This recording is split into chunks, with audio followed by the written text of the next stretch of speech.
Bora que bora, porque o negócio é super interessante. Então, eu vou trazer para vocês aqui algumas curiosidades que o seu corpo revela sobre você.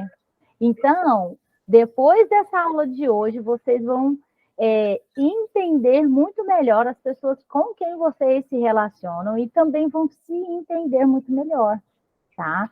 Porque vocês vão entender como o formato do seu corpo explica a sua forma de pensar, agir e sentir. E eu já vou trazer uma pincelada aqui, ó. Vocês sabiam que essas pessoas bem magrinhas, como essa primeira modelo que eu trouxe aqui, elas têm um raciocínio lógico acima da média e elas não gostam muito de contato, nem contato físico, nem toque, elas são mais fechadas no mundinho delas. Vocês sabiam disso?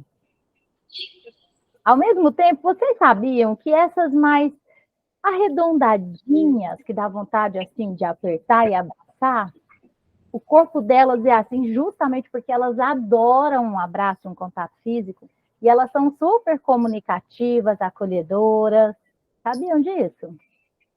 E aquelas pessoas que têm o ombro bem largo, quadril estreito, ou o queixo bem pontudo, vocês sabiam que elas têm uma habilidade para liderança que coloca qualquer um no chinelo?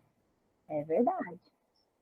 E aquelas pessoas que têm o corpo mais quadradinho, às vezes tem o bumbum até meio para dentro, não tem muita cintura no quadril, ou tem as pernas bem grossas, do início ao fim, né, da coxa até o tornozelo. Essas pessoas são super, super organizadas, resilientes, tá? E não gostam de se expor muito, não. Elas são super conservadoras. E, para fechar aqui com chave de ouro, aquelas que têm o corpo bem escultural, bem harmônico, bem desenhadinho, são super competitivas. Pois é. Só de olhar o corpo das pessoas, a gente já consegue acessar a forma de funcionamento da mente delas. Gente, isso não é mágico? É como se a gente tivesse uma bola de cristal. Isso facilita muito o nosso relacionamento com as pessoas. A partir do momento que você tem conhecimento disso, você já vai saber como se comunicar, como agir com diversas pessoas do seu relacionamento. Isso evita desgaste, evita conflito, evita briga desnecessária. É uma questão de respeitar o jeito do outro ser, respeitar o espaço do outro. E fazer com que você seja também respeitada e valorizada do jeito que você é. Tá bom? Então, antes de me aprofundar aqui nesse conteúdo que eu vou passar para vocês, eu quero fazer aqui alguns alinhamentos, tá? O conteúdo que eu vou compartilhar hoje com vocês é muito sobre conhecer, entender e respeitar o outro, tá bom? Sem julgamentos, certo? Através do conhecimento dos traços de caráter, a gente consegue, de fato, acessar a mente das pessoas e entender como nós funcionamos e como os outros funcionam também. Então, dessa forma, a gente consegue se relacionar muito melhor, em casa, no trabalho, com qualquer pessoa, com os nossos filhos também, tá? Então, isso é muito sobre se conhecer e se respeitar, tá bom? É como se a gente tivesse uma bola de cristal mesmo, tá? E eu vou dar um pouquinho dessa bola de cristal para vocês hoje, tá? E então, nós vamos poder aplicar esse conhecimento em todos os nossos relacionamentos de trabalho, familiar, com amigos, com filhos, todo mundo, tá? E aqui, no dia de hoje, o que vocês vão conseguir através desse conteúdo que eu vou compartilhar com vocês? Primeiro, autoconhecimento. Vocês vão identificar muitos pontos em vocês aqui. É legal quem quiser anotar, tá, gente? Eu acho que faz muito sentido. Quem já passou pelo processo de análise, já tem a sua combinação de traços, fica até melhor, né? Porque reforça muita coisa que a gente já trabalhou nos atendimentos, né? Quem ainda não fez a sua análise, não tem problema, anota, faz estrelinha ali no que você acha que você mais se identificou e tudo mais. E caso você faça a sua análise depois, você vai ver que as coisas vão se encaixar ainda mais, tá bom? Você vai se conhecer muito mais.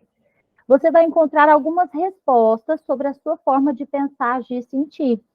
E muito provavelmente algumas coisas que você via antes como um problema, você vai ver que não é um problema, é simplesmente o seu jeito de funcionar, tá? Você vai ter entendimento de alguns padrões de comportamento que você apresenta, e assim você vai aprender a respeitar isso, né? Você vai ter a capacidade de identificar os principais traços nas pessoas com quem você se relaciona, vai ter a possibilidade de se relacionar melhor com essas pessoas, evitando conflitos no dia a dia, e vai refinar o seu olhar para os seus funcionários, ou até mesmo se você vende alguma coisa para os seus clientes, então você vai poder aplicar isso no seu trabalho também, tá bom? Bom, como que tudo isso começou, né? Esse conhecimento, esse universo dos traços de caráter, ele começou a ser estudado, né, a raiz mesmo desse conhecimento, começou lá em 1920, através de Freud, que era um psicanalista, e ele entendeu, né, ele foi a primeira pessoa que entendeu que um corpo carregava uma mente, porque até então pensava-se que as pessoas funcionavam como uma máquina mesmo, né? E Freud que viu que não, esse corpo carrega uma mente que pensa, que coordena tudo isso. E Reich, então, que era um contemporâneo de Freud, também era psicanalista, ele viu que esse corpo e essa mente conversavam. Por quê? Ele começou a observar nos atendimentos na clínica, ele começou a observar nos pacientes dele que algumas pessoas com o mesmo formato assim de corpo, com um formato de corpo bem parecido, eles apresentavam mais ou menos os mesmos conflitos, os mesmos problemas, e aquilo chamou a atenção dele. E ele começou a ver que existia um padrão naquilo. Então, Reich foi o primeiro que iniciou, né, foi quem deu início ao estudo do caráter, né, a análise do caráter, tá bom? E aí, esse conteúdo todo, né, todo esse conhecimento, toda essa bagagem ficou meio que engavetado por muitos anos. E mais recentemente, ali por volta de 2017, Elton Euler e a doutora Vanessa Sesnick, o Elton é um AIS, né, nessa área do desenvolvimento humano, e a doutora Vanessa Sesnick é doutora em psicologia, e os dois juntos fundaram a Escola de Formação O Corpo Explica. Então, eles pegaram todo esse universo dos traços de caráter estudados por Reich, refinaram isso e desenvolveram uma ferramenta que se chama Mapa dos Caracteres. E é essa ferramenta que a gente usa hoje para quantificar, né, para medir quanto de cada traço de caráter a gente tem. Isso é incrível, né? Maravilhoso. Vocês vão entender a dinâmica de tudo isso no decorrer da aula, tá bom? Então, gente, como quem iniciou esse estudo foi Reich, em 1920, ele deu alguns nomes meio estranhos, assim, para os traços de caráter. Então, eu já quero alinhar isso aqui com vocês, para que vocês não se prendam a esses nomes, porque eles não se referem a nenhuma patologia clínica, tá? Foi só um nome mesmo que o Reich quis dar naquela época lá e a gente respeita tudo isso, tá bom? Então, o que vem a ser esses traços de caráter, né? O que são e como são formados esses traços de caráter? Gente, eles são nada mais do que mecanismos de defesa que a nossa mente desenvolveu para nos proteger lá na nossa infância, de 0 a 6 anos de idade. Todos nós experimentamos e vivenciamos coisas a vida inteira, né? E desde a vida intrauterina até ali por volta de 6 ou 7 anos de idade, todas essas experiências que a gente vivencia, elas ficam registradas no nosso subconsciente, tá? E quando a gente percebe, quando a criança percebe, interpreta isso como algo ruim, algo nocivo ou algum trauma, a criança acaba mielinizando com muita intensidade aquela situação. E dependendo do momento onde está acontecendo a mielinização do sistema nervoso central, a gente vai mielinizar com mais ou menos intensidade um traço de caráter, tá? Vai ficar mais claro agora. Então, a gente leva em consideração o ambiente, ou seja, tudo que a criança vivencia, e também a percepção da criança. Se a gente pega, por exemplo, gêmeos idênticos, que são criados juntos, na mesma fase, no mesmo momento, pelos mesmos pais, tudo e tal, eles podem mielinizar com intensidade diferente um traço ou outro, porque cada um percebe aquele estímulo de uma forma diferente, tá? Então, a gente avalia não só o ambiente, mas também a percepção da criança, tá? Então, o que vem a ser essa mielinização do sistema nervoso central, gente? Nada mais é do que a maturação desse sistema nervoso central. A gente já nasce com o sistema nervoso formado, só que ele ainda é imaturo. Então, a partir do momento que a gente vai crescendo, se desenvolvendo, desde a vida intrauterina, esse sistema nervoso, ele é o primeiro a ser formado, tá? No processo de formação do embriãozinho lá, e ele vai maturando desde a vida intrauterina. Então, ele começa a maturação no cérebro e vai descendo no caminho da medula espinhal, que é na coluna, tá bom? Então, a partir do momento que a gente vai tendo a maturação desse sistema nervoso, a criança vai ganhando mais autonomia e controle dos movimentos, da sensibilidade, vai refinando os movimentos. Faz sentido se vocês comparam isso com filhos, ou se você convive com uma outra criança, né? Você vai observando que elas vão evoluindo, porque esse sistema nervoso está amadurecendo, né? Entrou alguém aí, né? Vamos ouvir um cliquezinho. Peraí. Deixa eu ver quem chegou. Tentando olhar aqui, mas eu não estou conseguindo. Não consegue ver, ó. Oiê, seja bem-vinda, Vivi. Chegou sim. Seja bem-vinda, lindona. Vocês estão vendo a minha tela de novo, gente? Estamos. Perfeito. Então, meninas, essa maturação do sistema nervoso central é como se fosse um encapamento dos nossos neurônios. Então, assim, os estímulos, eles passam com maior velocidade pelos neurônios, entendeu? E por isso que a criança começa a andar assim, ó, toda cambaleando. Aí ela vai treinando, daqui a pouco ela está andando com toda a desenvoltura. Porque quando ela começa a estimular aquilo ali, esses neurônios vão ganhando essa capinha de gordura, que é a mielina, e daí, quando já mielinizou aquilo ali, a criança já tem total autonomia e controle daquela musculatura, daquela região de sensibilidade e tudo, tá? Isso se aplica a tudo. Então, antes de avançar para os traços de caráter, eu quero trazer aqui uma questão que eu tinha muita dúvida, né? Eu ficava muito curiosa com relação a isso, e algumas pessoas já me questionaram também. Sara, se os traços de caráter moldam o formato do corpo, onde entra a genética nisso tudo? Em algum momento vocês se perguntaram isso? Nossa, mas olha o formato do corpo, sabe como a mente funciona. Tá, mas e a genética? Eu tenho bumbum grande, porque na minha família todo mundo tem um bumbum grande. Ah, eu sou mais cheinha, porque na minha família todo mundo é mais cheinha. Ou eu sou muito magrinha, porque todo mundo na minha família é magrinho, por exemplo, né? Mas aí, gente, é muito interessante quando a gente consegue correlacionar isso com a massa de um pão de queijo, certo?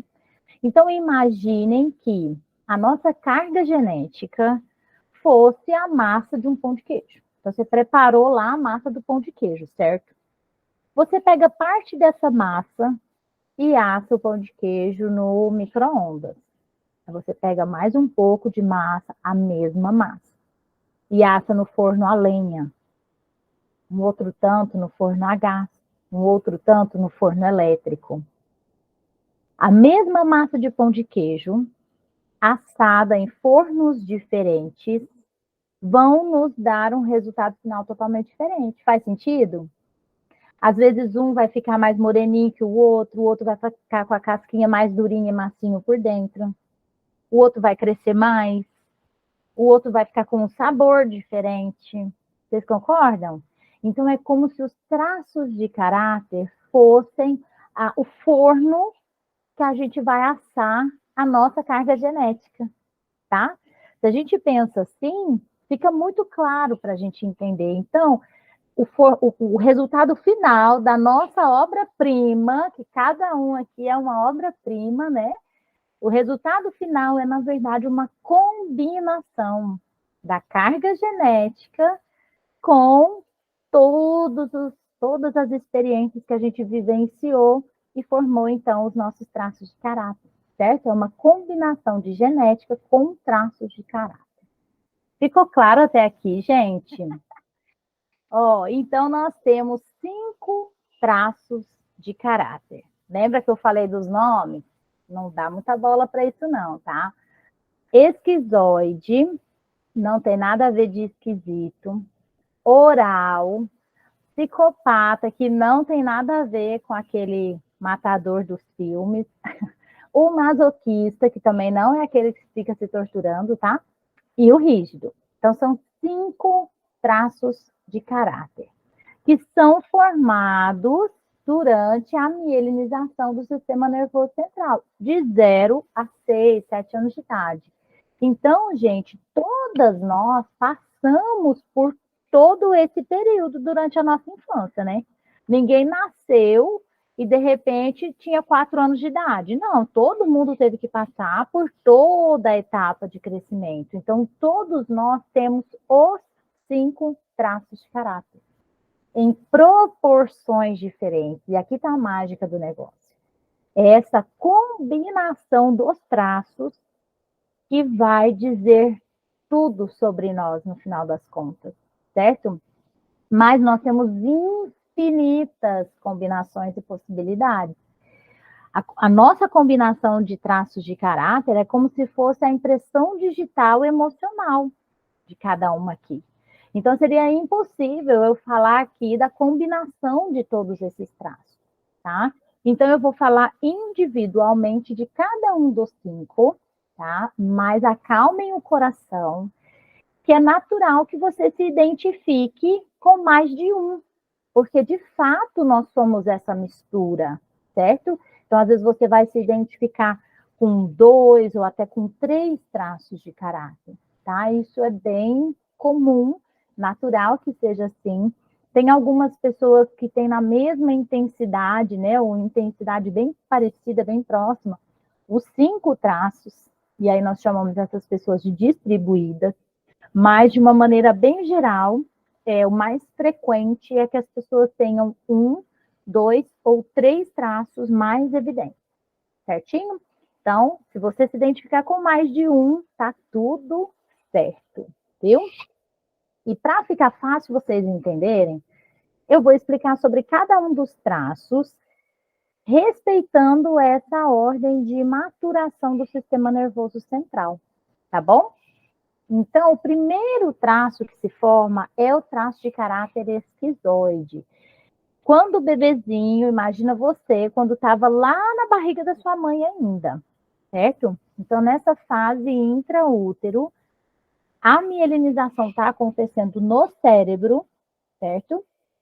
E então a energia desse bebezinho está toda concentrada ali na cabeça, ok? E o mundo desse bebezinho é o útero da mãe. Ele não conhece nada além disso, ele está ali dentro da barriga da mãe, certo? Então, gente, qualquer situação que provoque muito estresse nessa mãe, ou muita preocupação, pode fazer com que involuntariamente ela contraia o útero, e isso vai tornar o ambiente desse bebê ruim, né? Ele vai sentir mais tenso ali, mais frio, porque vai diminuir a irrigação sanguínea. Logo, o bebezinho sente essa tensão da mãe, ele percebe essa tensão da mãe. Tudo isso, gente, na percepção de um bebê que está dentro da barriga da mãe, tá? É sem julgamento. Mas nesse momento o bebezinho ele sente uma certa rejeição, como se nem fosse para ele existir ali, entende? Porque o mundo ali está ruim, está tenso. Então, quando ele percebe tudo isso, ele concentra ainda mais a sua energia na cabeça, ok? Então, quando a criança, né, percebe muito, sente muito disso, ela vai mielinizar com muita intensidade esse traço de caráter esquizoide.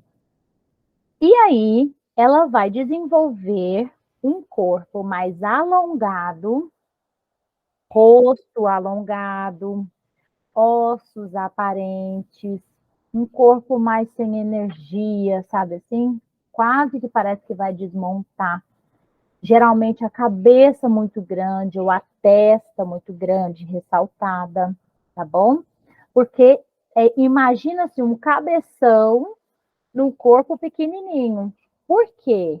Para essa criança, o que é mais importante nessa vida é o que está na cabeça dele. A energia está toda na cabeça, tá? E todos os traços, gente, como eles vivenciam essas experiências e sensações e percebem isso como um estímulo nocivo, digamos assim, como um trauma, eles acabam registrando ali naquele momento uma dor, que a gente chama de dor existencial. Então, vocês vão ver que todos os traços, eu vou falar a dor existencial desse traço e o recurso, ou seja, o superpoder que inconscientemente ele acabou desenvolvendo para evitar que aquela dor acontecesse novamente. Todos os traços têm sua dor e seu superpoder, tá bom? A dor existencial do traço de caráter esquizoide é a dor da rejeição, certo? E para evitar com que ele se sinta rejeitado novamente, essa criança acaba desenvolvendo a habilidade da criatividade, da imaginação, do raciocínio lógico, tá? Então, são crianças que usam muito o poder da mente.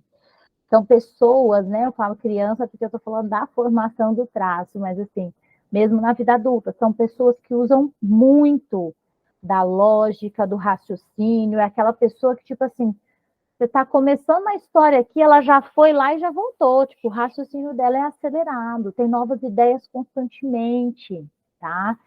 E a energia dela está toda concentrada na cabeça. E aqui eu trouxe alguns exemplos para vocês de características do traço de caráter esquizoide, tá bom? Quando a gente faz a análise corporal, eu avalio 6 partes do seu corpo, ok?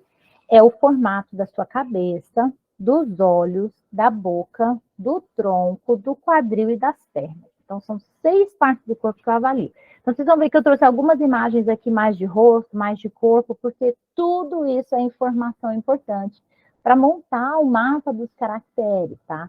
Então, é só para vocês começarem a identificar aqui algumas dessas características em vocês, nas pessoas com quem vocês se relacionam, tá bom? Então, aqui, ó, um corpo muito estreito, magro, né, com ossos aparentes, esse vão entre as pernas, ó, tanto no homem quanto na mulher. Junta o pé ali embaixo, fica um buraco entre as pernas. Isso é pontuação do traço de caráter esquizoide, tá bom? Seja bem-vinda, Mari. Aproveitar que eu saí de lá e vim para cá. Vocês estão acompanhando, gente? Tá tudo ok? Tá bom? Se estiverem cansadas, falam, nossa, muita informação, pelo amor de Deus, para um pouco. Aí eu dou uma pausa aqui, tá? Mas se tiver bom, a gente toca o barco. E eu vou tomando meu chá e falando aqui com vocês, tá? Muito bem, meninas. Então, voltando aqui nas características, né? Esse vão entre as pernas é característica do traço de caráter esquizoide. O corpo bem estreito, como eu disse, né? Ossos aparentes. Olha aqui, gente, esse joelho, ó, que joga lá para trás. Esse aqui tá bem, bem, bem, bem acentuado, né? Às vezes não é tanto assim, mas quando joga o joelho lá para trás, é pontuação do traço de caráter esquizoide, tá bom?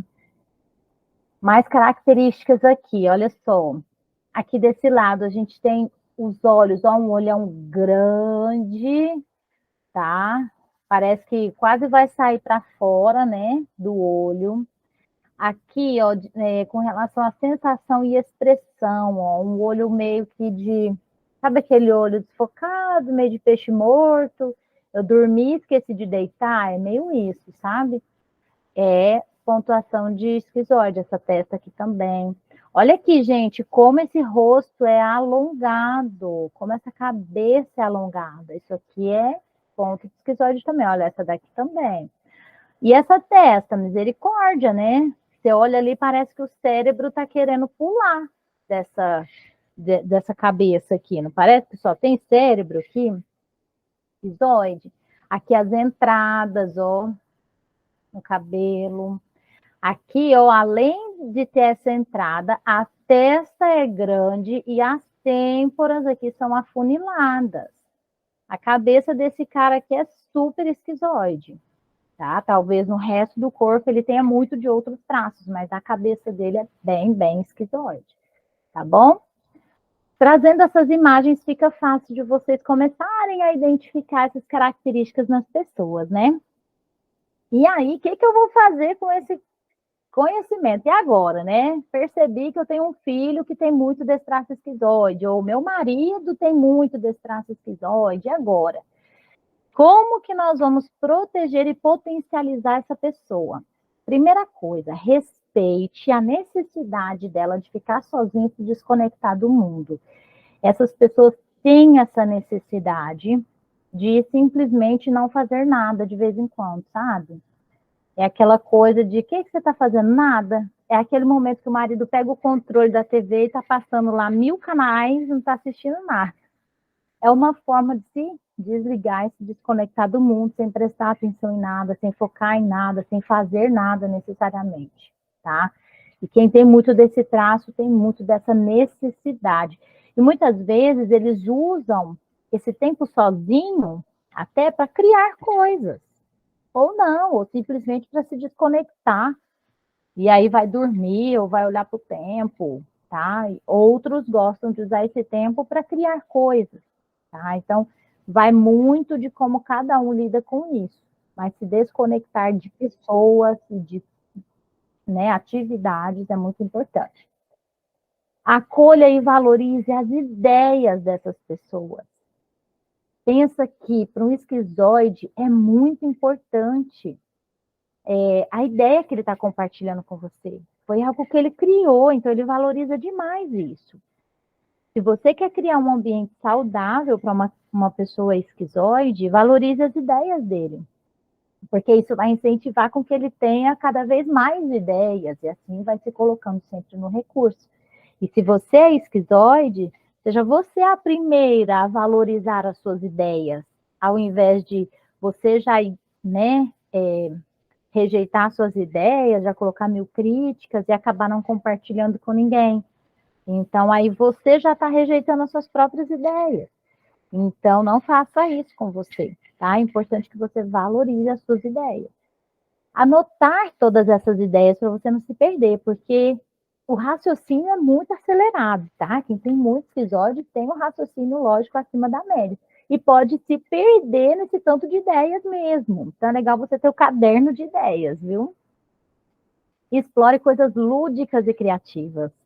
O esquizoide ama coisas divertidas e que explorem a criatividade mesmo, tá? Se a gente vai pensar em criança, por exemplo, as pessoas esquizoides têm mais dificuldade de comer. Na verdade, eles não sentem muito prazer em comer. Come porque tem que trazer energia para pensar, entendeu? Não é nem come porque tem que viver.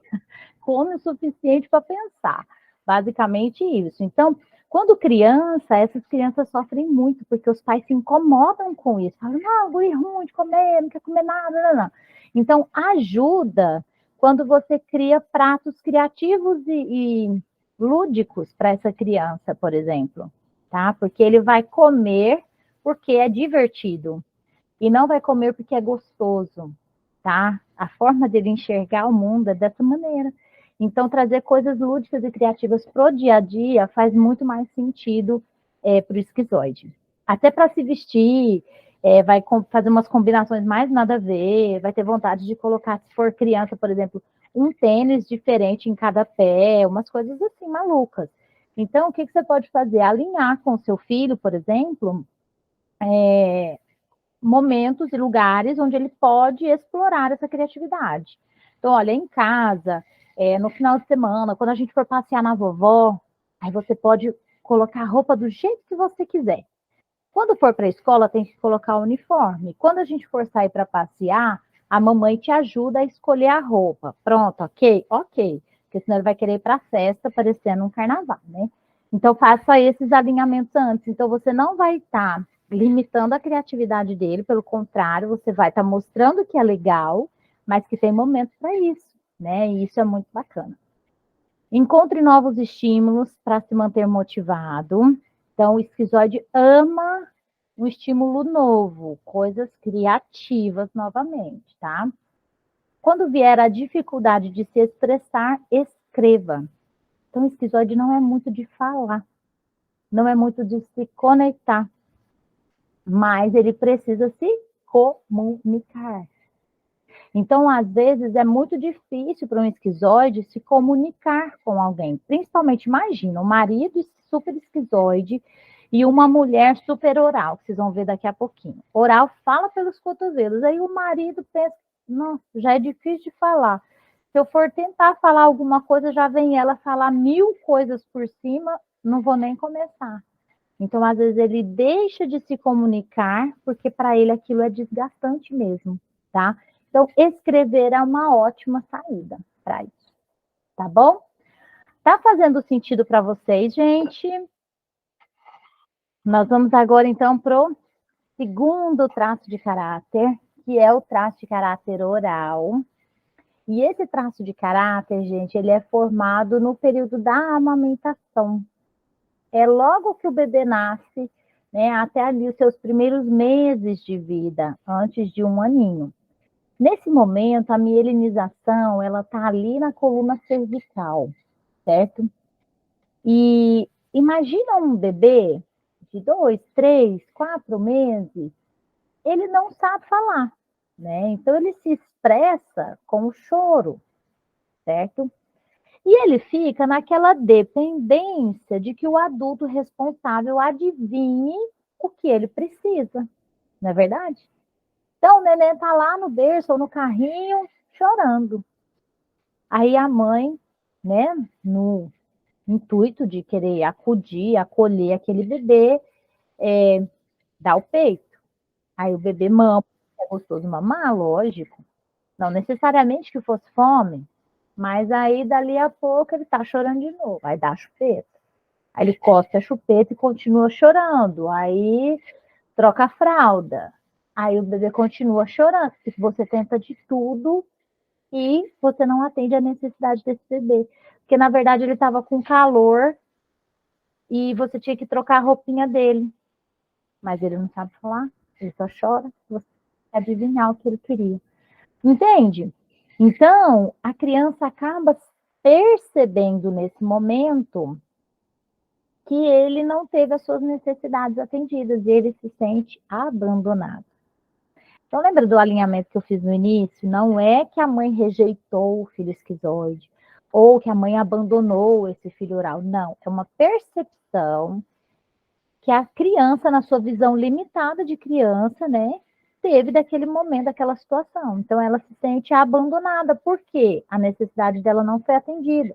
Se isso se repete com muita frequência, a criança vai mielinizar com muita intensidade esse traço de caráter oral, tá? E para evitar com que essa dor do abandono aconteça, ela acaba desenvolvendo um corpo mais arredondado, macio, fofinho, a textura da pele é mais macia, uma aparência mais infantil, é um corpo acolhedor, é um corpo que pede um abraço. E olha como é interessante, gente. A pessoa esquizoide não gosta de contato físico, né? E o corpo dela é bem magrelinho, ossudo. Já a pessoa oral, ela ama um contato, ela precisa se conectar com as pessoas. E o corpo dela é aconchegante, acolhedor e pede um abraço. Olha só como o nosso corpo diz sobre a nossa mente, né? É muito louco tudo isso. Então, como superpoder, quem tem muito desse traço de caráter oral tem o dom da comunicação, da sensibilidade, do acolhimento, da conexão com as pessoas. E acaba tendo aquele tal do sexto sentido, né?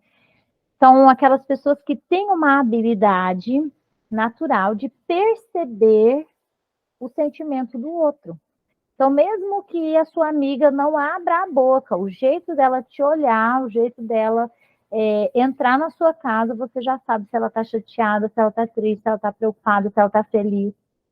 Assim como com o seu marido ou com o seu filho. Então, você tem essa facilidade de perceber as pessoas, tá? Quem tem muito do traço de caráter oral tem essa sensibilidade mais aflorada, tá? E aí, como que isso vai se apresentar no nosso corpo, né? Então, a gente vai ver essas pessoas com um corpo bem mais arredondado, com aspecto mais arredondado. Então, é o rosto mais redondinho, né? Um corpo mais cheio de curva, pode ter volume ou não, tá? Mas é um corpo mais arredondadinho, um aspecto infantil, gente. Olha o Jô Soares, ele já era velho, cabelo branco, barba branca, mas parecia uma criança que dava vontade de pôr no colo, não é verdade? Então, um aspecto bem infantil mesmo, uma sensação de infantilidade mesmo, né? Olha aqui a Carolina Dickmann, coloquei essa foto dela, você vê ela bem magra, né? Mas olha as pernas dela como são bem arredondadas, o formato bem arredondado, e o bumbum ali, ó, caidinho do oral, que é um bumbum mais macinho, mais escorridinho, tá? Isso tudo é pontuação de oralidade. A Paola Oliveira ali também, né? A perna dela tem um quê de masoquista ali, porque a canela é bem grossa, mas se você ver, é toda arredondada essa perna. Então, tem bastante oralidade também, tá bom? Mesmo ela bem magra, ó, bem magra. Mas a perna bem rolicinha, arredondadinha. Então, isso é uma mistura de masoquista com oral, tá bom? E aqui no rosto, ó, a gente vê...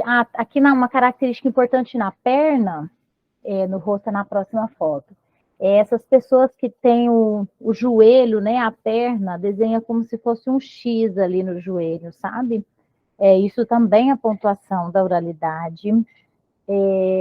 Essa menina aqui do meio, ó, é a mesma pessoa, uma foto de antes e depois. Olha que interessante.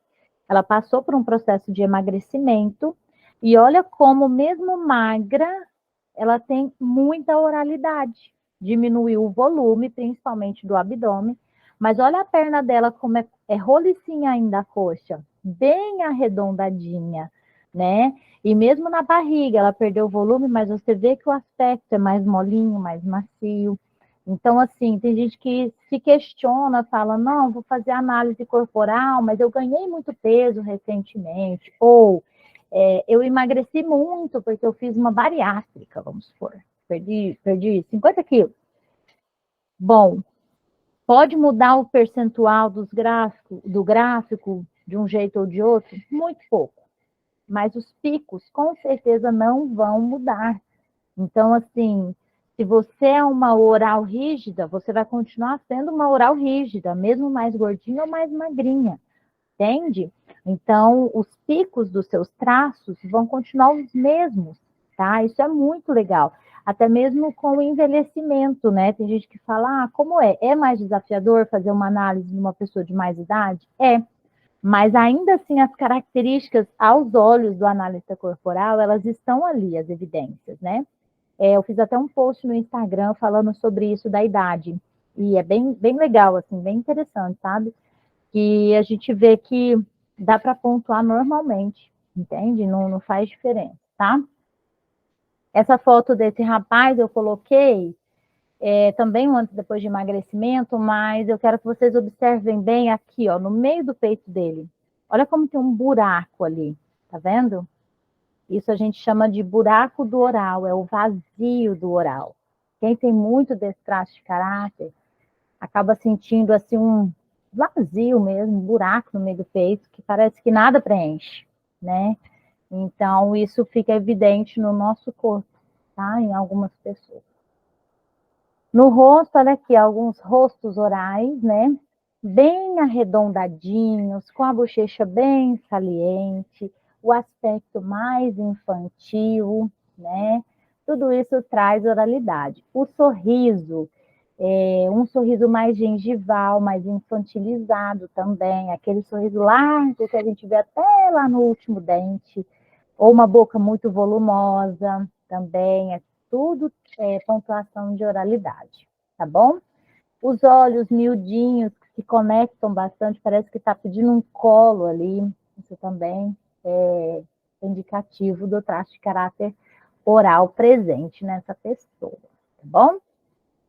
Se você se identificou aqui, ou identificou pessoas da sua convivência, o que a gente vai fazer para proteger e potencializar essas pessoas? Primeiro, guardar as emoções, para quem tem muito desse traço de caráter, isso é tóxico, gente, é veneno, tá? Então, tem muita oralidade, tem que pôr para fora as suas emoções, porque os orais, eles sentem muito, tá? A sensibilidade é muito aflorada. E se o ambiente que você vive, ou se você mesmo não se permite pôr para fora o que você sente, você vai guardando aquilo, só que é como se você estivesse tomando um veneno mesmo, tá? Isso vai te fazer cada vez mais mal, tá? Então você tem que pôr para fora o que você sente. Seja falando, cantando, chorando, sorrindo, dançando, tá? Escrevendo, põe para fora, ok? Respeite e acolha a sua intensidade. Então, quem tem muita oralidade tem muita intensidade também. Use esse seu sexto sentido e a sua sensibilidade para se conectar com as pessoas, né? Use isso a seu favor. Explore os 5 sentidos. Essa é uma dica muito legal para quem tem oralidade alta. Então, explorar tudo que envolve a visão, o tato, a audição, paladar, olfato, né? Porque isso vai trazer conexão com a sua oral. Isso vai potencializar a sua oral, que é super sensitiva, tá bom? Evite ficar sozinha. Tenha sempre com quem conversar. Fale o que sente, o que pensa, o que precisa. As pessoas não vão adivinhar. Quem tem muita oralidade, mesmo hoje, na vida adulta, às vezes continua se comportando como um bebê deitado lá no berço chorando. Por quê? Fica esperando as pessoas adivinharem o que ela quer, ou o que ela precisa, ou o que ela está sentindo. Só que as pessoas não têm a mesma sensibilidade que você, oral. Nem todo mundo consegue perceber o outro. Então, às vezes, você está ali se chateando à toa, esperando que a pessoa perceba que você ficou chateada ou incomodada com determinada situação. Sendo que, para ela, se você está assim, ou se você está assim, tanto faz. Ela não consegue perceber. Então, você tem que falar. Hoje, você não é mais um bebê que fica lá deitado no berço chorando, esperando as pessoas adivinharem o que você precisa, e você tem a habilidade da comunicação. Então, use essa habilidade da comunicação a seu favor. Você pode pedir o que você quer, você pode pedir ajuda, você pode falar o que você sente, você pode falar o que você pensa, certo? Não guarde as suas emoções. Certo? Bom, agora nós vamos falar um pouquinho, então, do traço de caráter psicopata. Vocês já estão identificando alguém aqui? Nessas explicações que eu já trouxe até agora? Eu sim, o primeiro, nosso filho mais velho se enquadra bem no primeiro. Dificuldade legal. de comunicação, não gosta de toque, gosta de ficar quieto. É o físico, né? Os traços físicos, alongado, olho murcho, sabe? Caído, parecendo estar sempre com sono. É bem isso, parece que está sempre com sono, verdade. O segundo oral é eu, né? Purinho. Purinha. Ai, legal, prazer oral também, né? Eu falo que daqui a um tempo, gente, o negócio vai evoluir tanto que assim como a gente tem que falar do nosso tipo sanguíneo e algumas outras características nossas, né? A gente vai ter que falar a nossa combinação de traços também, entende?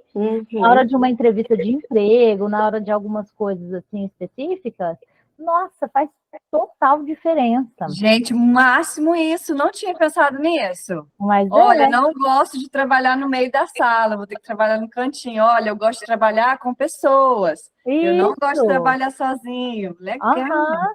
Ó, eu tenho muita psicopatia, eu gosto de liderar, eu gosto de estar ali à frente de uma equipe e tal, né? Eu sou masoquista, eu preciso me sentir segura, então eu gosto de receber ordens, eu gosto de um passo a passo a seguir.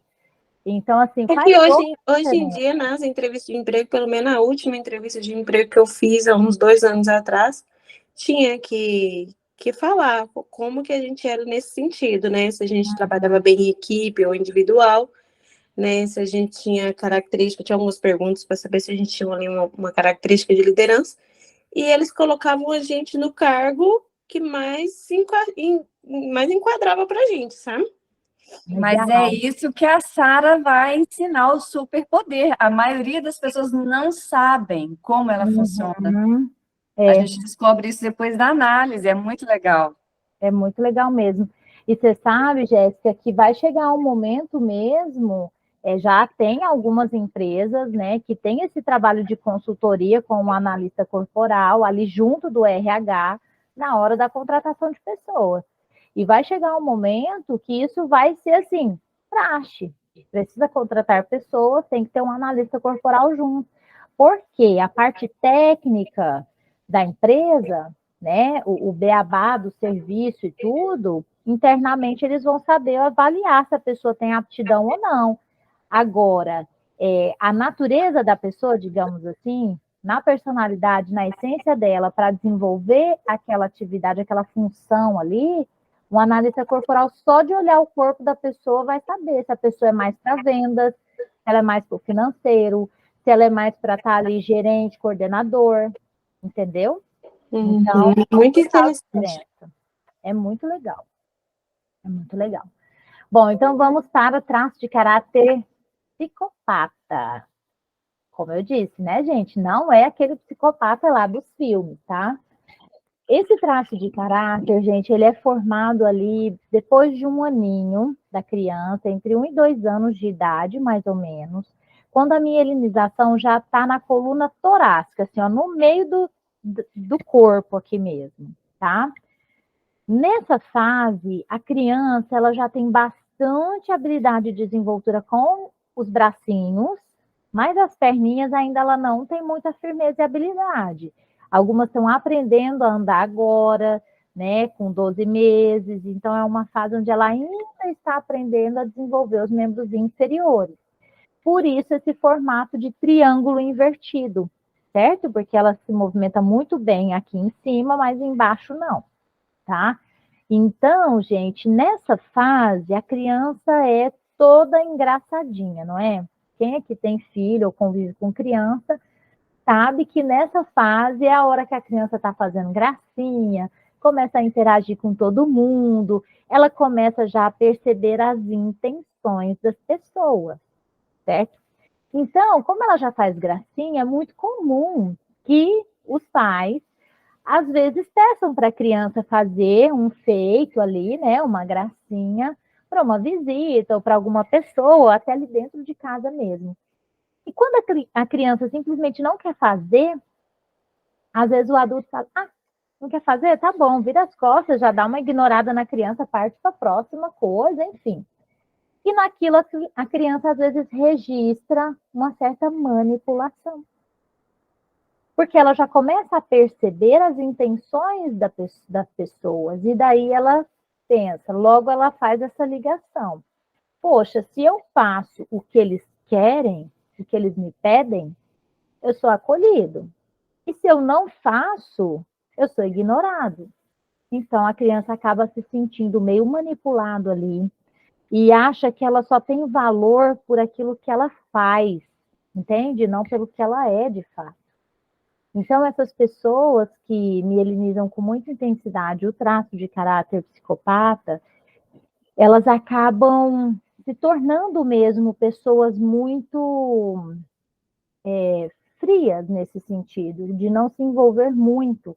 Elas estão sempre em estado de alerta, avaliando as intenções das pessoas por medo de serem manipuladas, tá?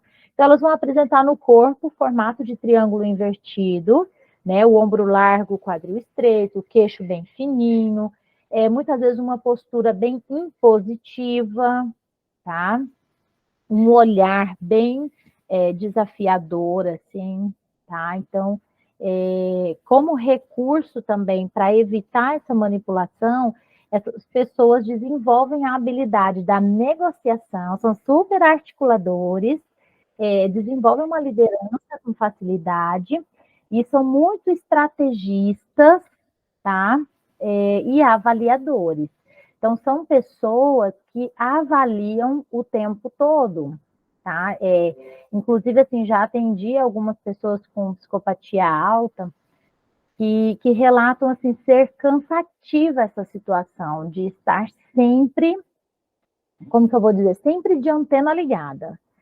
Parece que não pode relaxar nunca, porque alguém vai usar alguma coisa, ou fazer alguma coisa, vai manipulá-la, vai tirar proveito da situação, entendeu? Então, é aquela pessoa que está sempre armada, avaliando as intenções das pessoas e nunca se sente seguro o suficiente para relaxar, tá? E aí, ao mesmo tempo, tem toda essa habilidade da liderança e tudo mais, gosta de estar em evidência, gosta de um certo status, um certo glamour, tá? Isso é muito da psicopatia, tá bom? Então, como que a gente vai identificar esse traço de caráter nas pessoas, né? Aqui trouxe vários exemplos de propósito de mulheres, porque quando a gente pensa em ombro largo, quadril estreito, a gente pensa em homem, né? Mas muitas mulheres têm também essa característica no seu corpo, tá bom? Então, todas essas aqui são exemplos clássicos de psicopatia nesse sentido, tá, gente? Mas, como eu disse, nós somos uma mistura de traços. Então, essa daqui, por exemplo, olha como as pernas dela são esquizoides. Foi o primeiro traço que a gente viu. Entenderam? A saboneteira aqui, ossos bem aparentes, aqui também ossos bem aparentes, tá? Então, é uma mistura mesmo de traços, mas aqui que fique bem evidente essa questão do triângulo invertido, tá? Então, gente, olha aqui a postura impositiva, essas pessoas que param com as pernas bem separadas, assim, o braço cruzado, isso é bem característico do psicopata querendo marcar território ali, sabe? Querendo se impor mesmo. Olha o queixo da Priscila Fantin, como parece que vai furar ali para baixo, né? Bem pontudo esse queixo. Olha o olhar desses dois aqui do canto, misericórdia, né? Dá vontade de pegar um escudo, assim, dá até medo de olhar. Não parece que é aquele olhar, assim, que vai atravessar você, né? Então, é um olhar bem avaliador, tá bom? Tem um pouco de sedução também nos dois olhares, né? Porque tem um rígido misturado ali, mas tem muita avaliação do psicopata, tá? E aí, se você se identificou nesse perfil, ou identificou pessoas, né, que você convive, como que você vai proteger e potencializar essa pessoa? Primeiro, manter sempre acordos claros. O psicopata, lembra que eu falei que ele fica sempre naquela, tentando pensar o que a pessoa quer em troca daquilo? Eu acho que ela fez isso por causa daquilo. O que será que ela quer me falando isso? Então, é cansativo, a pessoa está sempre tentando imaginar o que o outro quer dele, né? Então, se você convive com algum psicopata, faça acordos claros, assim, você cria para ele um ambiente mais seguro, onde ele pode relaxar um pouco, né? Porque ali ele sabe que ele não tem intenções ocultas ali naquela relação, tá? E se você é psicopata, você tem que criar ambientes dessa maneira, tá? Que vão te favorecer muito. Não desgaste seus relacionamentos com esse, eu acho que, será que, nananã. Então, tenha sempre a cor dos claros e jogue, né, as cartas na mesa. Escolha exercer controle saudável. Os psicopatas, eles têm uma necessidade muito grande de ter o controle das situações, tá? Justamente por medo de serem manipulados, eles preferem eles dominarem tudo, tá? Mas é também cansativo e desgastante querer ter o controle de tudo o tempo todo, porque tem coisa que simplesmente a gente não consegue controlar. Então, o controle saudável é você escolher um ambiente para você ter controle, tipo, na minha casa, o meu quarto, mesmo que seja criança, adolescente. Então, o seu quarto é sua responsabilidade, você tem total autonomia e controle sobre o seu quarto. Então, quer mudar a cama de lugar, onde que quer guardar as coisas, como que quer arrumar a roupa no armário, entende? Dá essa liberdade para o seu filho. E se é você ou se é o seu marido também, um ambiente para você controlar. Uma função, por exemplo, nos finais de semana eu cozinho. Então, às vezes, o marido gosta de cozinhar, gosta de fazer o churrasco dele. Então, se ele está cozinhando, não mete o bedelho lá, não. Entende? Quem gosta, quem cozinha porque gosta, principalmente, odeia que entra lá e mexe nas panelas dele. Então, assim, deixa aquela função para ele. E exercer o autocontrole também. Então, são 3 controles que já vai dar para a pessoa gastar toda essa necessidade de controle de forma saudável, né? Procure sempre o equilíbrio entre dar e receber.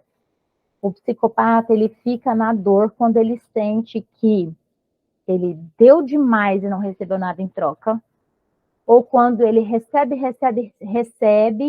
e se sente em dívida, tá? Porque o traço de caráter psicopata, ele é muito justo, certo? Então, procurar sempre esse equilíbrio entre o dar e o receber. Evite relações cheias de faturas emocionais. Então, assim, se você convive com um psicopata, não fique fazendo chantagem, tá? Ou vir fazer cobranças emocionais, isso mina o seu relacionamento com essa pessoa, tá? E não deixe que façam isso com você, se você é psicopata, certinho? Isso te desgasta muito. Explore sua habilidade de liderar, tá bom? Bom, já estamos no penúltimo traço de caráter, né? Masoquista. Gente, esse traço de caráter, ele é formado na fase de desfraude da criança. Então, é ali por volta de 2, 3 anos de idade. Eu estou com um aqui em casa nessa fase de desfraude. 2 anos e 4 meses. Nessa fase, a criança, ela já começa a perceber as expectativas da pessoa. Então, quando ela está nessa fase de desfraude, por mais que os pais não cobrem muito, ou por mais que às vezes nem aconteceu uma situação assim de escape, né? Pode ser até que tenha acontecido de fato. Na escolinha acabou saindo xixi ou cocô, não conseguiu segurar, a criança se sentiu exposta ali, né? Vulnerável, se sentiu humilhada. Aí ela mieliniza com muita intensidade esse medo de ser humilhada, esse medo de fazer algo errado, né? Mas mesmo que não aconteça um episódio específico assim, só da criança perceber essa tensão no ambiente, com a expectativa de que ele faça o xixi e o cocô certinho no banheiro, já pode fazer com que a pessoa, né, a criança, mielinize com muita intensidade isso, né? E se cobre muito, e aquilo vai gerar muita tensão no corpinho dessa criança, e ela vai acabar desenvolvendo um corpo com um aspecto mais quadrado, cheio de tensão, denso, tá? E é uma pessoa que vai carregar esse medo de fazer algo errado, né? Essa dor da humilhação mesmo. Não vai gostar de se expor. Masoquista, ele sente muito como o oral, só que o oral tem facilidade de falar o que sente. O masoquista não consegue falar o que sente, tá? Ele é muito conservador, ele não gosta de imprevistos, tá? Ele precisa de um passo a passo. E ele acaba desenvolvendo como recursos, então, essa organização, né? Tudo que é bem processual é a cara de masoquista.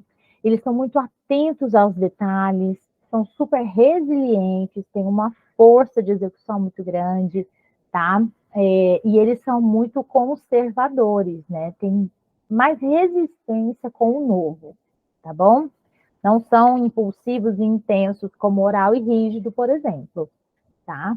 Pelo contrário, são bem mais centrados e resistentes a mudanças. Então, no corpo, como que a gente identifica, né, a presença desse traço? Olha essas pernas aqui, gente. Como parece que desce inteiro, assim, quase que você não vê o joelho, né? Meio que da coxa para batata da perna, parece um troncão de árvore. Não dá um aspecto de uma perna densa, assim, ó. Parece que está até enfincada no chão. Então, segurança, precisa se sentir seguro, estável ali, entendeu? Outra característica bem marcante do psicopata. Nessa foto aqui a gente consegue ver na mesma pessoa, ó. Esse bumbumzinho bem sem energia, um bumbum mais para dentro, e um tronco, ó, quadradão, tá?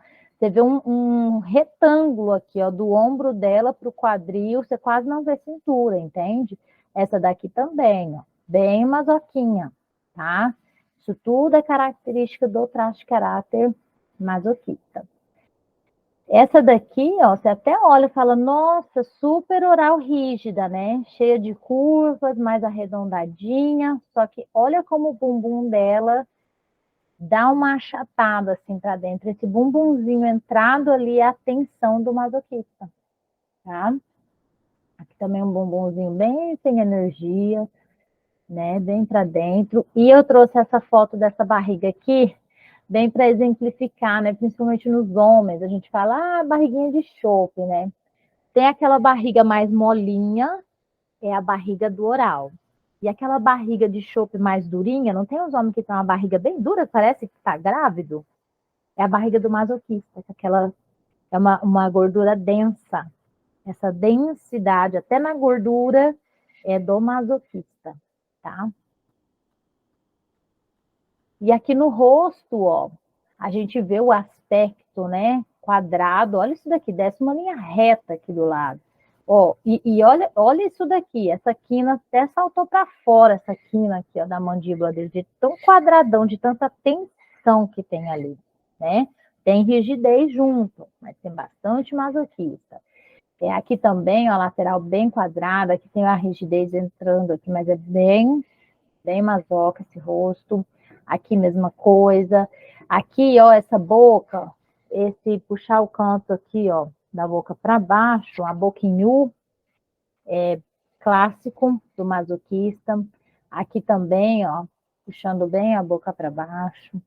As pessoas com a pele mais grossa. Não tem gente que você olha e fala, nossa, que pele grossa. As meninas da Mary Kay vão me entender. Você olha aquela pele que você olha e fala, nossa, que vontade de fazer um microdermo, que é o nosso peeling de cristais, né? Então, assim, aquela pele densa, opaca, grossa, é característico do masoquista, tá? Aí os dente bem apinhado, assim, aquela boca que parece que quer morder ou que tá segurando alguma coisa, masoquista, tá? Porque eles seguram a emoção, eles têm tensão, eles têm medo de fazer algo errado, tá? Como que a gente vai proteger e potencializar o masoquista? Respeitar seu jeito mais conservador de ser. Prepare-se antecipadamente para todas as situações, né? Sempre que possível, prepare-se antes, porque aí você dá segurança para o seu masoquista avançar ou executar qualquer coisa. Use sua rotina e organização a seu favor. Explore sua habilidade de ser atenta aos detalhes das coisas. Isso pode te favorecer muito no trabalho, por exemplo, né? Agora, muito cuidado com o perfeccionismo, porque os masoquistas, eles são perfeccionistas. Então, você tem que ser atenta aos detalhes, mas para que seja bacana, bonito, perfeito, do jeito que você gosta. Mas não buscar a perfeição a todo custo, a ponto de não conseguir executar esperando estar muito perfeito. Porque daí já o perfeccionismo começa a te atrapalhar. Então, é uma linha bem tênue ali, tem que ficar atento, tá? Uma dica importante para quem tem muito masoquista, fazer a lista do medo. para você dar segurança para sua masoquista. O que é a lista do medo? Por exemplo, eu tenho medo de dirigir. Tá bom. Então, se você pensa na hipótese de dirigir, de pegar o carro e dirigir, qual que é o primeiro medo que vem na sua cabeça? Eu tenho medo de bater o carro. Ok. Para cada medo, você vai colocar 2 ações na frente. Uma para evitar com que isso aconteça e outra para resolver caso isso de fato aconteça. Então, eu tenho medo de bater o carro. Ok, o que você vai fazer para não bater o carro? Eu vou ficar bem atenta, vou dirigir com bastante atenção, ok. Mais atenção. E se você bater, o que eu vou fazer? Vou ligar para o seguro, ou vou ligar para o meu marido, enfim. O que você vai fazer se acontecer de bater o carro? Beleza. Que outro medo que você tem? Eu tenho medo de não dar conta de estacionar. Vou lá no centro, na loja, tenho medo de não dar conta de estacionar na hora de fazer a baliza. O que você vai fazer para resolver isso?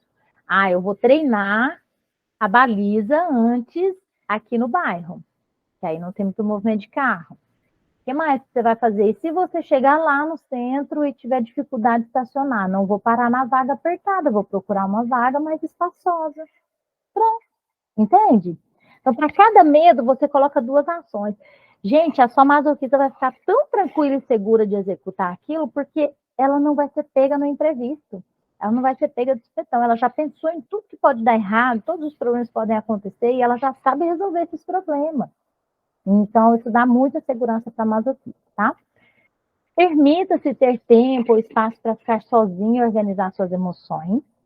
Tá? O masoquista gosta muito de caverna, igual o esquizoide, só que é uma caverna mais para organizar as emoções, sabe? E é importante, se você está com muitas emoções acumuladas mesmo, é importante você ter espaço para ficar sozinho, você com você mesma, se conectar com essas emoções, digerir tudo isso. O masoquista é aquele que tem dificuldade de resolver as coisas, porque ele tende a querer guardar muito, fica com aquilo remoendo muito tempo, tá? Então, quanto mais você conseguir ter momentos sozinha e resolver essas coisas antes, melhor para você. É menos tempo remoendo. Entendeu? Porque você já resolve logo a parada, tá? Coloque para fora o que sente, nem que seja escrevendo. Lembra que eu falei, masoquista sente muito igual o oral, só que não tem essa facilidade de falar que o oral tem. Só que as emoções guardadas é lixo, é tóxico. Então, você tem que pôr para fora, nem que seja escrevendo. Escreve uma carta, põe tudo que você está sentindo para fora e queima depois, não tem problema. Você não precisa se expor para ninguém, né? Você não precisa brigar com ninguém, mas é importante colocar para fora o que você sente, tá bom? Tá bom? E aí vamos então para o último traço de caráter, que é o rígido, formado ali entre 4 e 6 anos de idade. E a fase da criança, gente, quando ela está começando a perceber os seus órgãos genitais. Ainda não tem uma relação direta com a sexualidade, não, tá? Mas ela começa a perceber, pegar no pipi ou na pepeca é diferente de pegar no nariz, na bochecha, por exemplo. Dá um choquinho, faz uma cosquinha, é interessante, é diferente, certo? E aí, nessa fase, gente, é um momento onde a criança começa a criar uma conexão muito forte com o progenitor do sexo oposto. Ou seja, a menina se encanta pelo pai e na cabecinha de criança dela, ela queria fazer um par com o pai dela, queria que o pai fosse o marido dela. E o menino se encanta pela mãe e queria que a mãe fosse a esposa dele, né? Só que nesse encantamento todo, a criança se depara com o outro progenitor, que acaba sendo o rival dele, né? Então, o menino se encanta pela mãe, mas aí olha o pai e fala, ih, perdi essa parada, né? Porque minha mãe já tem meu pai e eu sobrei. E a menina da mesma forma. Ela se encanta pelo pai, mas daí ela olha a mãe e fala, ih, sobrei igual chuchu na janta, porque meu pai já tem minha mãe. Então, a criança se vê como a ponta mais fraca daquele triângulo amoroso, né? E nesse momento, então, A criança, gente, lembrando que isso tudo é percepção da visão da criança, tá? Claro que racionalmente hoje, com a visão madura que a gente acha inconcebível você pensar nisso, mas é a visão da criancinha lá, tá, gente? Aquele encantamento que ela sente, ok? Então, gente, como nesse momento a criança se sente a ponta mais fraca do triângulo amoroso e ela perde aquela parada, né, aquela disputa, é a primeira vez que a criança vivencia a dor da traição, da troca e da exclusão. E para não reviver essa dor, ela acaba desenvolvendo um corpo super escultural, harmonioso, musculatura definida, aquele corpão bonito mesmo, tá? E como recurso, a competitividade, a sedução, a proatividade, agilidade, perfeição. Então, são pessoas altamente competitivas, proativas e executoras, justamente para garantir que qualquer próxima competição que existir na vida, ela vai ganhar, certo? Inconscientemente, ela já treinou o corpo e a mente dela para isso. Então, eu trouxe aqui alguns exemplos de corpos rígidos, né? Então, são aquelas pessoas que, mesmo sem fazer academia, tá lá com o corpão desenhado, o corpão bonito, né? A musculatura torneada, desenhada, enfim, tá? Quando vai para academia, tem muita facilidade de ficar com o corpo bem musculoso e tudo e tal, porque tem muita rigidez, tá? No rosto, a gente consegue ver também, né, uma simetria aqui, né, nos terços do rosto. Olha que esse cara, ó, até o rosto dele tem a musculatura definida, gente, super rígido, né? A Jennifer Lopez, olha a harmonia desse rosto, os terços proporcionais, toda desenhada, né? O olho, um olhar mais sedutor. Aqui um olhar bem psicopata, né, gente? Mas o rosto bem rígido e tudo mais, e aqui uma boca rígida, que é a minha boca. A minha boca é uma parte do meu corpo que é bem rígida, esse desenho, uma boca pequena, né? Não tem muito volume da oral, não abre muito como a oral, é bem desenhada, enfim. Tá? Então, isso tudo é característica aí de rigidez, tá bom? E aí, como que a gente vai proteger e potencializar essas pessoas que têm muito desse traço de caráter? Primeiro, não seja você a primeira a se comparar com os outros. Comparação para o rígido, gente, é minar as energias do rígido. É horrível comparação, tá? Então, não se compare com os outros. Se for se comparar, primeiro tem que se comparar com você mesma. Você hoje, como você evoluiu comparado com você há 5 anos atrás, por exemplo? Entende? E reconhecer esses pequenos avanços, pequenas conquistas, te impulsiona muito mais do que você ficar olhando alguém lá longe, top das galáxias, e querer chegar até ela, mas você acha que está muito distante, que ela é muito melhor que você, daí você já começa a fazer comparações injustas que vão minar sua energia. Não. A linha de raciocínio é você se comparar como você evoluiu e reconhecer cada etapa, cada avanço, cada conquista. Isso vai te impulsionar muito mais, tá bom? Use sua criatividade para te impulsionar e estimular. Desafie-se sempre que possível para se manter estimulada mesmo. Controle o controlável, como eu falei da psicopata, as rígidas também têm uma necessidade de controle muito grande, então faça aquele controle saudável. Um ambiente, uma função e o autocontrole, tá? Cuide-se, sentir-se bela é essencial para que você consiga explorar todo o seu potencial. Para quem tem muita rigidez, se está numa fase que não está se cuidando, não está indo para academia, não cuida do cabelo, não faz a unha, né? Não troca a roupa, está sempre do mesmo jeito e tal, fica sem energia para a vida. Fica sem energia para o profissional, fica sem energia para o casamento, fica sem energia para qualquer coisa. Então, é muito importante. Quem tem bastante rigidez, é muito importante cuidar desse lado, sabe? Da beleza, da estética, porque é importante sim para você. Não se cobre tanto por ter que escolher entre uma coisa e outra. Concilie suas atividades sempre que possível, porque a Rígida ela tem essa necessidade de desenvolver mais de um projeto ao mesmo tempo, né? De ter sempre novos estímulos. Não se crucifique por isso, tá? É natural do processo e para você, na verdade, é mais energia de vida. Certinho? E aqui, gente, eu trouxe a minha análise, né, o meu gráfico, para vocês verem como fica mais ou menos, né, um gráfico de análise corporal. Então, eu sou 33% oral, 25% rígida, 20% masoquista, 12% psicopata e 10% esquizoide. Todas vocês têm uma combinação de traços, assim, em percentuais diferentes. Porque todas nós passamos por todas essas etapas na vida, né? E daí mielinizamos com mais ou menos intensidade cada um deles, tá bom? Então, aqui, ó, tem essa parte também da avaliação. Então, são essas 6 partes do corpo aqui que a gente avalia no processo de análise, tá?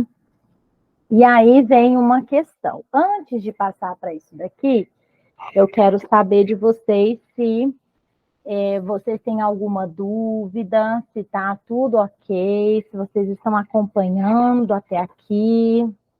Todo mundo escondidinho aí, né? Não, gente. Eu quero compartilhar agora com vocês como que eu vou poder ajudar vocês através desse conhecimento, né? Através de todo esse universo que vocês conheceram hoje dos traços de caráter. Então, tem 3 formas de poder ajudar vocês nisso. Com o processo de análise corporal básico, que não é nada básico, que já é maravilhoso. O processo de análise corporal completo, com sessões de acompanhamento. E a mentoria. E eu vou detalhar tudo para vocês agora, porque, inclusive, segunda-feira eu encerro essa primeira turma de mentoria, lapidando a mulher guerreira. Então, embora. Processo de análise corporal básico. O que inclui esse processo básico? Vocês vão ver que não é nada básico, né? Ele inclui, gente, o atendimento de leitura corporal para montar, então, o seu mapa dos caracteres com aqueles percentuais dos traços, certo? Inclui também uma devolutiva geral, que é uma explicação mesmo detalhada de como você funciona de acordo com a sua combinação de traços, certo? E ainda o direcionamento para a resolução de 3 conflitos. Ah, estou com dificuldade de emagrecer. Eu estou com dificuldade de fazer uma escolha profissional. Ah, estou com desafios no meu casamento. Eu tenho, sei lá, qualquer questão, qualquer problema que você tivesse, pode trazer de 1 a 3 conflitos, e eu vou te dar um direcionamento para a resolução desses conflitos com base no seu mapa dos caracteres. Então, assim, é um atendimento totalmente personalizado, individual, né, e exclusivo para você, certinho? Depois desse atendimento, que vai ali em torno de 3 horas de atendimento, de 2 a 3 horas, tá? Uns 3 a 5 dias depois desse atendimento, eu vou te enviar ainda um áudio resumo, que é, na verdade, a síntese de tudo que a gente conversou no dia do seu atendimento. Quem já passou pelo processo sabe, né, que todo esse processo mexe muito com o nosso emocional, né? A gente traz memórias, a gente tem que aprender muita coisa nova, né?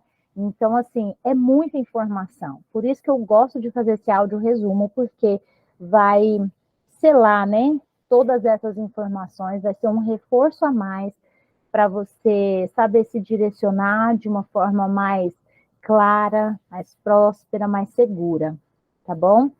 Nesse processo básico, ainda você recebe também o seu manual da mente, que é assim, um dossiê, né, sobre você, como cuidar dos seus ambientes, quais as ações que te favorecem, o que não te favorece. Então, esse manual da mente é super detalhado, é maravilhoso. E um acompanhamento meu pelo WhatsApp por 15 dias, tá bom? O processo completo, ele inclui tudo isso do básico, mais 3 encontros presenciais ou online, né? Mas são encontros comigo, exclusivos de 1 a 2 horas, cada encontro, mais ou menos, onde eu vou pegar na sua mão, vou te direcionar nesse passo a passo, executando todas as ações, para que você consiga se livrar de mecanismos automáticos de sobrevivência que a gente carrega ao longo da vida, por ações de prosperidade. Então, todos vocês já devem ter se visto em algum momento da vida fazendo coisas que você falou, nossa, eu nem sei por que eu faço isso, né? Ou por que isso acontece na minha vida. Porque às vezes já está tão no automático e é tão nocivo para você, mas você ainda não se deu conta. Então, através do processo de análise, a gente traz tudo isso à tona, então você tem muito mais clareza para enxergar tudo à sua volta, né? Tendo essa clareza, você tem muito mais condições, né, de tomar decisões assertivas. E é nesse caminhar, né, rumo à prosperidade, nesse trilhar um caminho diferente para a sua vida, que eu vou te acompanhar nesses encontros semanais, tá bom? Então, a gente vai pegar o manual da mente, colocá-lo em prática juntas, fazendo os ajustes necessários durante essa caminhada, e é maravilhoso, tá bom? Então, é um direcionamento bem mais profundo e preciso para os seus conflitos que você traz para análise, tá bom? Porque a gente tem mais tempo para se aprofundar nesses conflitos. E, nesse caso aqui, é um acompanhamento pelo WhatsApp por 1 mês, que é mais ou menos o tempo de duração do processo completo, tá bom? 1 mês, 1 mês e meio. E a mentoria Lapidando a Mulher Guerreira, que eu abri a primeira turma há 1 mês atrás, mais ou menos, e segunda-feira eu estou fechando já essa turma para a gente dar início às aulas. Essa mentoria, então, ela tem o processo individual completo, todas as mentoradas vão passar pelo processo individual completo. Então, assim, eu vou poder dar um direcionamento individual para cada uma nos seus conflitos, tá? E, em paralelo a isso, vão ter 5 aulas exclusivas da mentoria. E aí eu ainda vou alinhar com o grupo, né? Se a gente vai fazer isso quinzenal, ou semanal, enfim. A gente já tem um grupo da mentoria, já tem algumas poderosas lá. E nesse grupo do WhatsApp a gente vai começar a movimentar muito mais, né? A partir do início das aulas. Então vai ter interação, troca, motivação, apoio, de mulher para mulher, né? Uma segurando na mão da outra para a gente crescer juntas, tá bom? Disponibilidade de materiais de apoio exclusivos para a execução das ações propostas e acompanhamento por 3 meses, que é o tempo mais ou menos de duração da mentoria, porque eu já iniciei os atendimentos individuais de uma boa parte das meninas que entraram, né? Quem entrar de agora para segunda-feira, eu vou dar início ainda aos atendimentos individuais, então vai ter esse tempo aí oscilando nesse sentido, tá bom? E aí a pergunta que não quer calar, né, é o investimento. Quanto é cada processo? Como faz para fazer parte de tudo isso? Então, gente, o investimento para o processo de análise corporal básico é 897, tá? O processo de análise corporal completo, 1497. E a mentoria Lapidando a Mulher Guerreira, 2.200. Qualquer um desses valores vocês podem fazer no Pix ou parcelado no cartão em até 10 vezes, tá bom? E aí, qual que é a grande novidade aqui, né? Como eu já estou encerrando a turma, eu vou segurar, na verdade, gente, eu estou segurando esse valor aí de desconto do segundo lote, tá? De inscrições. Então, de 2.200 por 1.897. As inscrições para a mentoria, que é até dia 15, segunda-feira, tá bom? Então, se você for pensar, gente, assim, num processo desse que é muito profundo e muito libertador, se você olha para esse investimento, ele não é nada comparado a toda segurança que você vai ter em trilhar novos caminhos para a sua vida. Se você for colocar na ponta do lápis o dinheiro que você gastaria com outras terapias, com outras coisas, e o tempo que você demoraria para não chegar nem na metade da clareza que um processo de análise pode te trazer, vocês vão ver que esse valor é um investimento super, super baixo, em vista do poder de transformação que ele pode trazer para a sua vida, tá? Então, assim, eu já tive feedback de algumas pessoas que às vezes se assustam um pouquinho, né, de início com o valor, mas confiam no processo, acreditam e depois que entra falam, nossa, vale cada centavo, né? Ou por que eu não fiz isso antes? Então, realmente é algo novo. Algumas pessoas ficam um pouco assim seguras, né, em dar esse passo, mas toda a transformação que eu tive na minha vida e hoje eu posso proporcionar para as pessoas através desse conhecimento que eu tenho, né, eu falo para vocês com toda a segurança que vale cada centavo. E eu continuo investindo em mim nesse sentido, porque eu pago por processos, né, com o meu mentor, e a gente está sempre evoluindo, né? Então, assim, sempre vale a pena. A gente está aberto aí para se conhecer mais, para se cuidar, para se valorizar, para viver essa vida da melhor forma que a gente puder, né? Então, fica aqui esse convite. Você vai esperar até quando para começar a olhar para você e parar de olhar para o mundo e olhar para você, cuidar de você. Certinho? Era essa mensagem que eu queria deixar aqui para vocês hoje. E eu queria abrir agora um momento de partilha, se alguém tiver, né, o desejo de falar um pouquinho aqui de como foi vivenciar esse processo, né, de como foi a experiência de fazer análise. Eu tenho aqui algumas pessoas que já passaram pelo processo de análise, né? Então, se quiser compartilhar um pouquinho, pode ficar à vontade. Quer falar um pouquinho, Mislene, da sua transformação? Eu gosto de brincar que eu era uma Mislene antes e uma Mislene depois, né? A Mislene que carregava o medo, o peso, queria ter o controle sobre tudo e todos. E eu analisando essa semana, Sara, eu fui entender que, lendo, vendo, né, uma amiga falar sobre família tóxica, eu falei, gente, que sorte a minha, né? Eu falei, mas peraí, na verdade, quem era tóxica lá em casa era eu, né? E aí pesava para o esposo, pesava para as filhas, eu não tinha, as meninas não tinham carinho, tinha medo, né, do esposo também. Então, é igual você falou, eu podia ter acontecido de ter descoberto isso tudo antes, né, mas tudo bem, com 41 anos, de hoje em diante, né, vamos dizer assim, de agora em diante, leveza, né, porque quem quer ter o controle tem dores, tem tristeza, carrega o mundo nas costas, é tudo muito pesado. Então, é imensurável o valor de uma análise corporal. Esses números que estão aí não chegam nem perto do que uma transformação dessa na vida da gente. É maravilhoso mesmo. Eu falo por mim, assim, gente, esses dias conversando com o meu marido mesmo, falei, se não fosse a análise corporal na nossa vida, talvez a gente já não estivesse mais casado, sabia?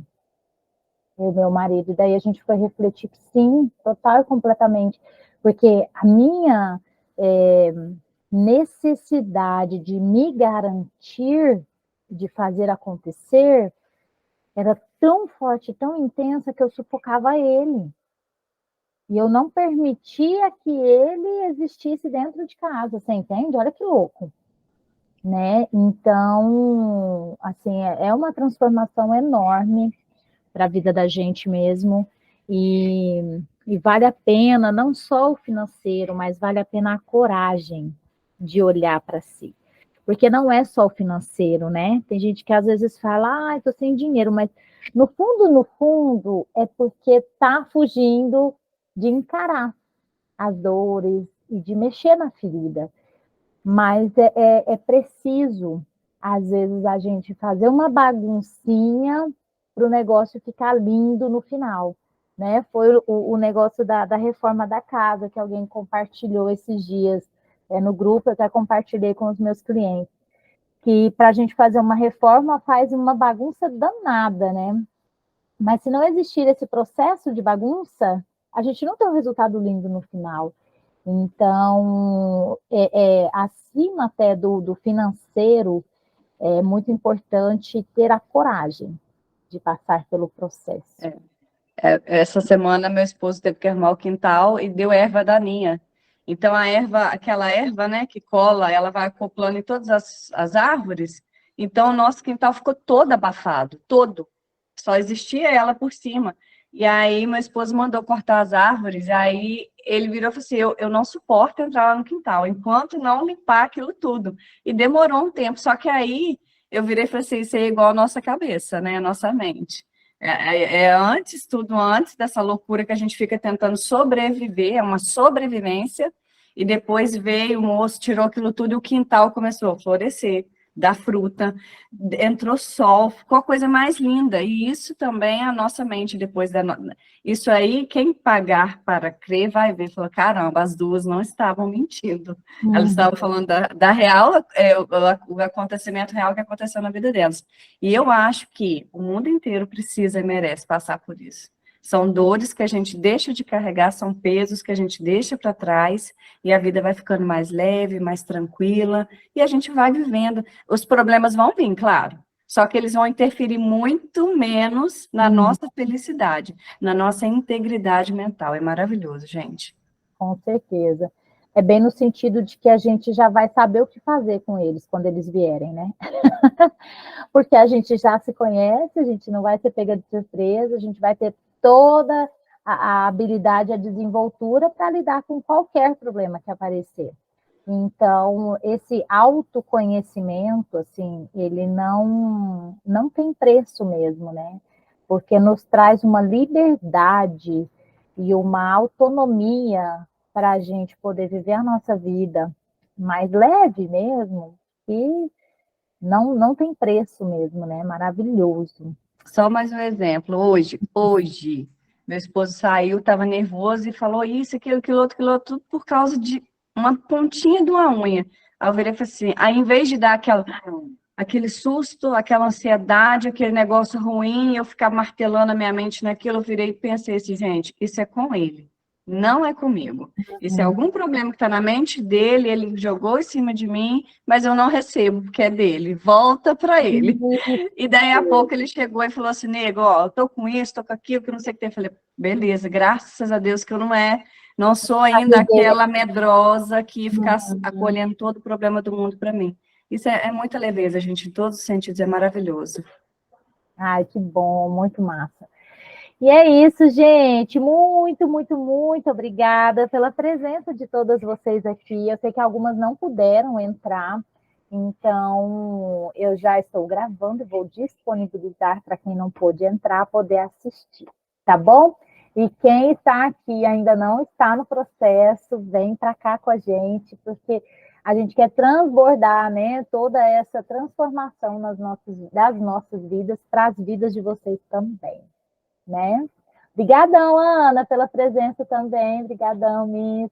Obrigada a todos vocês. Sucesso, minha Obrigada, querida. um beijo. Fiquem com Deus. Ótimo restinho de tarde. Tchau, tchau.